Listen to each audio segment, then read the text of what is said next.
টুকটাক শপিং করতে গিয়ে আজকে জামাইয়ের বার্থডে গিফটও কিনে দিলাম, সাথে মজার সিঙ্গারা আর বেস্ট একটা চা খেলাম।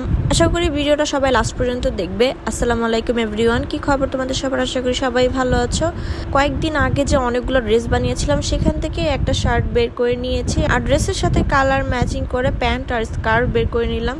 যাই হোক, এখন একটু হালকা পাতলা মেকআপ করব, যেহেতু জামাইয়ের সাথে বের হচ্ছি। আজকে আমার নতুন একটা প্রি অর্ডারের প্রোডাক্ট দিয়ে তোমাদের সাথে মেকআপ করে দেখাবো। একটা না, সরি দুইটা। এটা হচ্ছে একটা প্রেস পাউডার, হুডা বিউটির গ্লোইশ প্রেস পাউডার, যেটা এটা না একদমই আমার শেড ম্যাচ হয়েছে।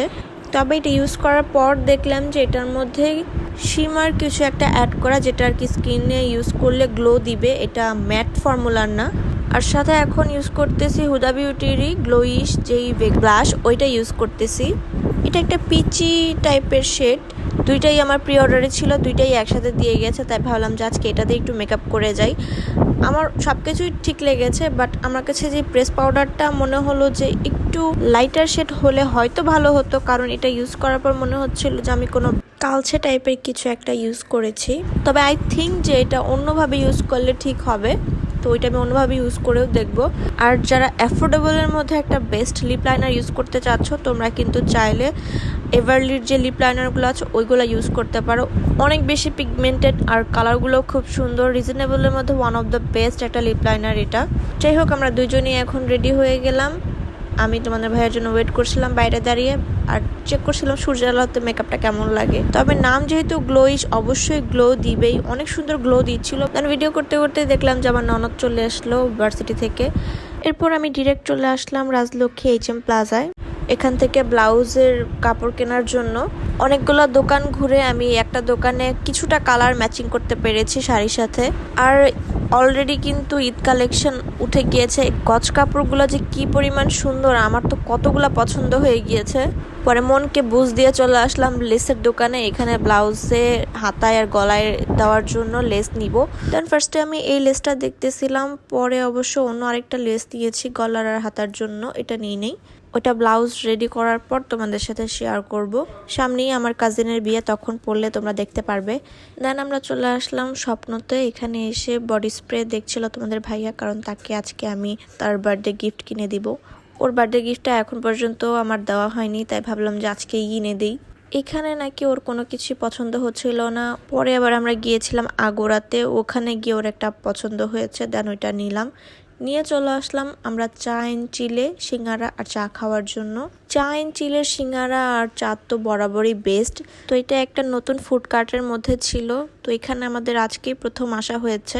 আর ওইখান থেকে আমরা একটা র্যাপ নিয়েছিলাম। দেন বসে বসে আর কি আর করব, ওয়েট করছিলাম। এখানে মোটামুটি অনেকগুলোই স্টল ছিল, ঠান্ডা গরমও ছিল, তবে এখান থেকে আজকে আমি কিছু খাই নাই। আর এই সাইডটায় মোটামুটি এখনো ফাঁকা ছিল, আর সেকেন্ড ফ্লোরেও ছিল, আমরা ওখানে আর যাই নেই। আমার তো বসে থাকতে থাকতে ক্ষুধা লেগে গিয়েছিল অনেক।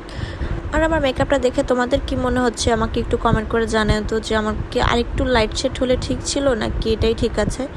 দেন এই যে তোমাদের ভাইয়া একটা বডি স্প্রে কিনতে গিয়ে আমাকে আরেকটা চুনা লাগাই দিল, মানে দুইটা জিনিস কিনেছে। তো ফার্স্টে আমাদের র্যাপটা চলে এসেছে। এটা আমি একটা ক্রিস্পি র্যাপ নিয়েছিলাম, এটা মোটামুটি ভালোই ছিল। তবে বেস্ট ছিল ওদের সিঙ্গারা আর চাটা তো খুবই মজা ছিল। আমি এই চা খাওয়ার জন্য হলো আমি আবার যাব, কারণ চাটা খুবই মজা ছিল, আমার এখনো মুখে লেগে আছে।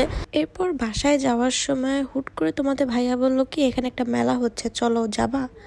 আমি না আকাশ থেকে পড়লাম যে আজকে এই মানুষটার হইল কি, আজকে বাসায় যাওয়ার জন্য প্যারা দিচ্ছে না, তারপর নিচে থেকে বলতেছে একটা মেলা হচ্ছে চলো যাই। মানে আমি তো একদম পুরাই অবাক ওর বিহেভিয়ার দেখে, কারণ নর্মালি ও বাসায় যাওয়ার জন্য অনেক প্যারা দেয়। মেবি আজকে গিফট কিনে দিছি দেখে তাই তার দয়া হয়েছে।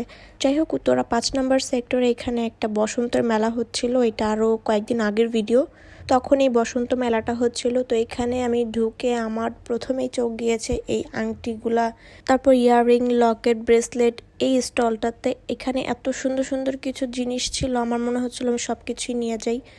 এই যে লকেটটা, এটা আমার অনেক পছন্দ হয়েছিল। পরে আর কি এটার প্রাইস অনেক বেশি ছিল, যার কারণে আমি নেই নাই। দেন একটা টপ নিয়েছি 100 টাকা দিয়ে, টপটার প্রাইস 100 টাকা ছিল। এখানে অনেকগুলো স্টল ছিল, বাট সবগুলো স্টলে আমার যাওয়া হয়নি। আমি শুধু ওই ইয়াররিং, তারপর ব্রেসলেট, এই স্টলগুলোতেই ঘুরছিলাম। খাবারেরও অনেক দোকান ছিল। তারপর পাশের স্টল থেকে আমি আরেকটা ইয়াররিং দেখছিলাম, মানে টপ। তো এই টপটা আমার অনেক পছন্দ হয়েছিল। তারপর আমি জিজ্ঞেস করলাম যেটা হোয়াইট কালারের আছে কিনা, বললো যে নাই। তাই আর কি ওইটা নেওয়া হলো না। তাছাড়া এখানে অনেক সুন্দর সুন্দর কিছু চুড়ি ছিল, তারপর হেয়ার ক্লিপ ছিল, আরও অনেক কিছু ছিল। তো তোমাদের ভাইয়া আমাকে আবার ডাক দিয়ে বলতেছে এখানে দাঁড়াও, তোমাকে একটু ভিডিও করে দিই। মানে আজকে হইলটা কি ভাই, আমি বুঝলামই না। পরে আমি আরেকটা স্টলে গেলাম, সেখানে গিয়েও আমি সেম ব্রেসলেট দেখছিলাম। তো দেখতে দেখতে পরে আমার এই ব্রেসলেটটা ভালো লেগেছে।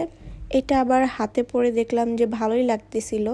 এই যে দেখো, তো এটা আমি নিয়েছি। এটার প্রাইস নিয়েছিল 150 টাকা।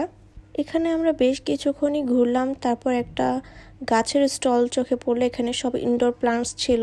তো মোটামুটি মেলাটা কিন্তু আমার কাছে বেশ ভালোই লেগেছে। আর এখানে অনেক জমজমাটও ছিল, যেহেতু একবার একটা রাস্তার সাইডে, মানে পার্কে। আর আমার জামাইকেও ধন্যবাদ এত সুন্দর বিহেভিয়ার করার জন্য, কোনো প্যারা না দেওয়ার জন্য। তো এখন আসো তোমাদেরকে দেখাই আমি কি কি নিয়েছি। এই ব্রেসলেটটা নিয়েছি, এটার প্রাইস নিয়েছে 150 টাকা। আর সাথে এই ছোট হোয়াইট কিউট টপটা নিয়েছি, এটার প্রাইস নিয়েছে 100 টাকা। তো আজকে আমার ভিডিওটা এই পর্যন্তই। দেখা হবে তোমাদের সাথে আমার নেক্সট ব্লগে। আল্লাহ হাফেজ।